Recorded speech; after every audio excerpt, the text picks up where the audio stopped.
Bienvenue sur ma chaîne YouTube. Les gars, ça fait bizarre, je vais pouvoir parler librement parce que j'ai quand même fait un peu plus de 270 vidéos sur Instagram. Et c'est vrai que sur Instagram, on a les contenus shorts, on est obligé de couper chaque mot, on fait des demi-phrases pour que ça rentre bien, etc. Là, je vais pouvoir être 100% transparent, 100% moi-même. Et d'ailleurs, ça va être le but de cette chaîne YouTube, d'être 100% transparent. Donc abonne-toi déjà si tu es sur cette vidéo et que tu t'es pas abonné parce que c'est ma première vidéo forcément. Abonne-toi et aujourd'hui, je voulais faire une vidéo pas juste pour présenter le fait que ça y est, j'ai une chaîne YouTube. Enfin, je me suis mis sur YouTube, mais je voulais aussi vous parler d'un élément ultra important que les influenceurs sur les réseaux sociaux vous disent pas et que beaucoup de gens ne comprennent pas en réalité, ce qui fait que ça développe chez beaucoup d'entre vous le syndrome de l'objet brillant. Le syndrome de l'objet brillant, c'est quoi? C'est quand on va être toujours attiré par la nouvelle mode, le nouveau truc qui va sortir, le nouveau business à lancer. Et le problème, c'est qu'il y a beaucoup d'entre vous qui, du coup, ils se disent qu'il y a un nouveau business à lancer et que le business dans lequel ils sont actuellement,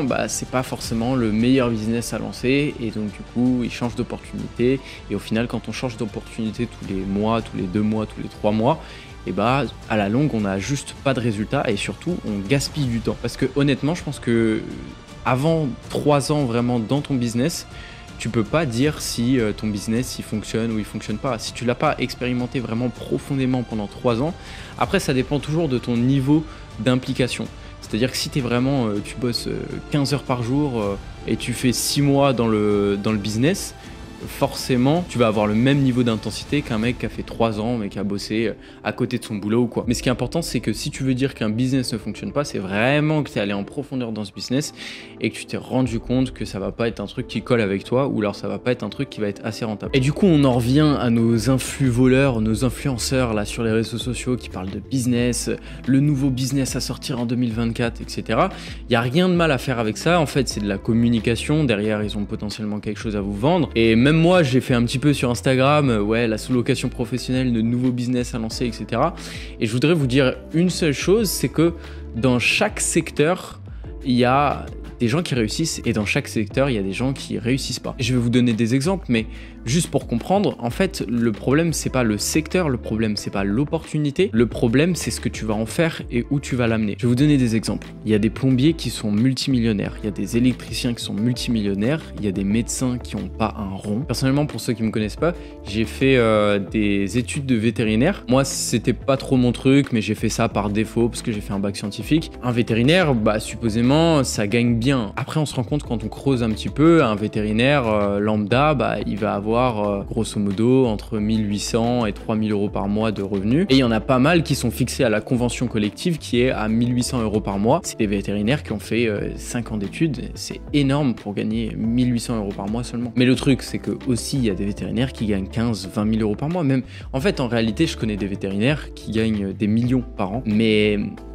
je vais vous expliquer pourquoi. En fait, le truc, c'est pas l'opportunité, comme je disais. Le truc, c'est pas le nouveau business à lancer. Le truc, c'est pas quel métier je vais faire. Le truc, c'est jusqu'où je vais aller avec ce qui m'est donné et avec l'opportunité que j'ai saisie profondément. Quand je dis que je connais des vétérinaires qui font des millions par an, en fait, je connais des vétérinaires à la base qui ont fait des études de vétérinaire et puis après qui se sont spécialisés, qui ont fait des études un petit peu chimiques et qui ont monté des laboratoires pour des produits vétérinaires et qui ont fait des brevets qui ont bien fonctionné et qui derrière vendent des milliers et des milliers de produits de leur laboratoire alors qu'à la base, du coup, ils ont des études de vétérinaire. En fait, ils ont juste poussé un peu le truc. Là où je veux en venir, c'est que l'argent, vraiment le succès profond, il se retrouve dans les singularités. Il n'y a pas de secteur défini si tu veux devenir millionnaire, multimillionnaire, même milliardaire. Par contre, un multimillionnaire, je te garantis que c'est pas un mec qui a commencé un business il y a 3 mois et puis qui a scalé ça de fou parce que c'était l'opportunité du moment. Ça arrive extrêmement rarement, ce genre de choses. La réalité, c'est que les multimillionnaires, la plupart du temps, ils ont passé 10 ans à faire la même chose et ils ont tellement creusé au fond de leur opportunité qu'au bout d'un moment, ils sont tellement experts qu'ils arrivent à faire des choses que personne n'arrive à faire et c'est là où ils créent des succès exceptionnels. Donc la moralité de l'histoire, c'est qu'il faut se focus uniquement sur un business, il faut se focus. C'est ultra important. Moi, j'ai choisi l'immobilier parce que l'immobilier, c'est une valeur sûre. Je veux dire, l'immobilier, c'est partout autour de nous, c'est autour de moi actuellement. Et je pense que c'est un secteur qui sera toujours prometteur et qui aura toujours plein d'opportunités sur ce secteur qui est super large de l'immobilier. Donc moi, je le dis clairement, je ferai de l'immobilier jusqu'à la fin de mes jours parce que j'ai tellement envie d'être un expert de l'expert que j'ai envie de faire ça pour des dizaines et des dizaines d'années parce que je sais que 99% des gens vont pas faire ça pendant des dizaines et des dizaines d'années et du coup ça va me donner un avantage qui n'aura rien à voir par rapport à ceux qui commencent, etc. Donc quand tu te focuses sur la même chose, la même opportunité et que tu as un niveau d'intensité quotidien important sur l'opportunité que tu veux, bah ça va être ouf et c'est là où tu vas avoir du succès. Franchement, c'est là où tu vas avoir du succès. Maintenant, la seule chose qu'il y a, c'est qu'il faut se lancer et là, pour se lancer, bah il y a beaucoup de gens qui bloquent parce que c'est un engagement c'est quasiment un engagement de vie. C'est comme se marier. Quand tu commences un business, c'est comme se marier parce que ça va te prendre tellement de temps que c'est des choses qui sont importantes qu'il faut prendre en considération avant de se lancer. Mais il y a un moment, forcément, s'il y a quelque chose en toi profondément qui te dit de commencer quelque chose, si vraiment tu te sens mal parce que tu te sens pas accompli dans ton travail, etc., franchement, je t'invite à tester des choses. C'est important de se lancer dans des nouvelles choses, des nouveaux projets. C'est aussi ça qui nous anime en tant qu'être humain, c'est de faire des choses, c'est d'être productif. Et au bout du compte, je sais que pour beaucoup de personnes qui vont regarder cette vidéo, je me pose la question, qu'est-ce que vous avez à perdre si demain ça marche pas? Imaginons que si demain ça marche pas, ça c'est un truc qui m'a vraiment tout déclenché personnellement. Si ça marche pas, qu'est-ce que vous faites? Qu'est-ce qui vous arrive? Vraiment, mettez-vous dans la situation.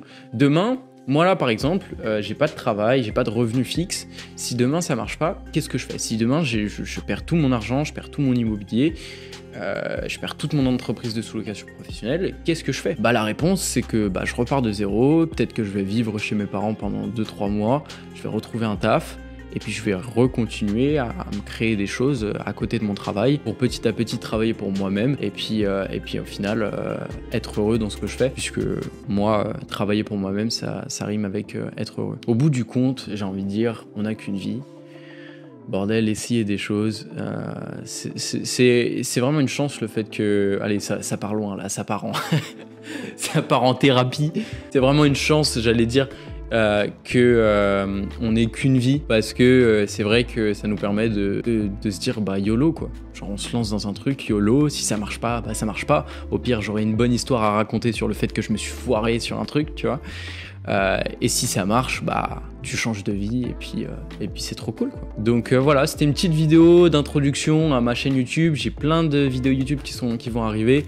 Je vais faire des vlogs, je vais faire des trucs un petit peu plus sympas que là, être assis dans ma chaise de jardin d'ailleurs, parce que je suis en travaux dans l'appartement dans lequel je suis. Je vais vous faire une vidéo justement sur les travaux de cet appartement dans lequel je suis. Et puis bref, je vous ai réservé plein de choses. Donc si c'est pas encore fait, abonne-toi bordel, abonne-toi. Mets la petite cloche pour bien avoir les notifications quand je vais sortir une nouvelle vidéo. Et puis continue de me suivre sur Instagram.